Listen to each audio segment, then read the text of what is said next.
Suryapet municipality పరిధి స్థానిక 39వ వార్డులో కాంగ్రెస్ తరఫున కౌన్సిలర్ అభ్యర్థిగా పోటీ చేసినటువంటి గడ్డం వెంకన్న, గడ్డం భాగ్యలక్ష్మి వద్ద ఉన్నాము. అయితే గతంలో గడ్డం వెంకన్న ఈ వార్డులో పోటీ చేసి స్వల్ప తేడాతో ఓడిపోవడం జరిగింది. అయితే కాంగ్రెస్ అధిష్టానం వారి టీచర్గా పనిచేస్తున్న తన భార్య గడ్డం భాగ్యలక్ష్మిని ఈ తాపు పోటీలో నిలపడం జరిగింది. అయితే గతంలో స్వల్ప తేడాతో ఓడిపోయి ఈ తాపు తన భార్యని పోటీకి నిలబెట్టడం జరుగుతుంది. అయితే ఈ వార్డులో ఉన్నటువంటి మహిళలు, యువకులు పెద్ద ఎత్తున తనకు సపోర్ట్ చేస్తారని, తను పోటీ చేస్తారని ఆశిస్తున్నట్టు వాళ్ళు తెలియజేయడం జరిగింది. వాళ్ళు నాకు ఒక్క నిమిషం. నమస్తే అన్న. ఈ వార్డులో ఉన్న ప్రధాన సమస్యలు అయితే ఈ వార్డు కోసం ఏం చేయబోతున్నారు?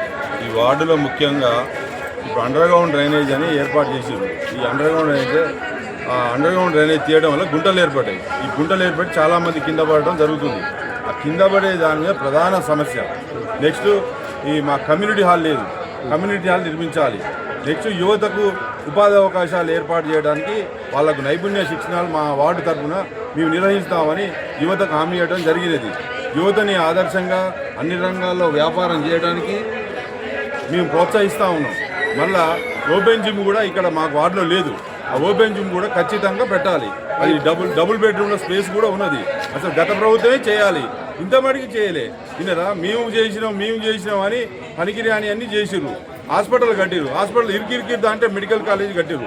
మెడికల్ కాలేజ్ అనేది ఎక్కడైనా ఊరు బయట పెద్దగా విశాలమైన ప్రాంతంలో కడతారు.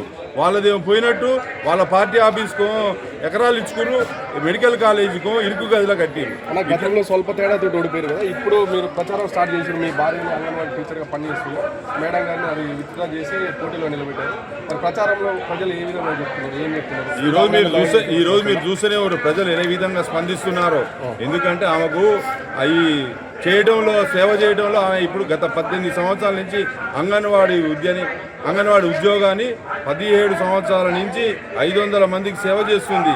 ఆ సేవాభావం కలిగిన ఆమె కాబట్టి నేను 2000 మందికి కూడా సేవ చేస్తా, నాకు చాలా ఉత్సాహంగా ఉన్నది, నేను పోటీ చేస్తా, బీసీ మహిళ అయినది నేను చేస్తా అని ఆమె స్వచ్ఛందంగా ఆహ్వానం చెప్పింది.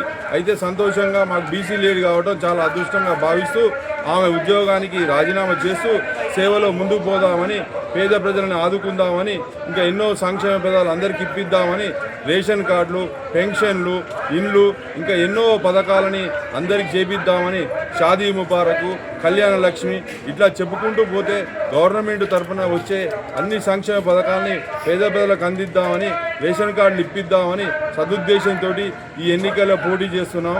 కాబట్టి ఈ 39వ వార్డు ప్రజలందరూ అత్యధిక మెజార్టీతో గడ్డం భాగ్యలక్ష్మి చేయి గుర్తుపై ఓటు వేసి గెలిపిస్తారని ఆశాభావం వ్యక్తం చేస్తున్నాం.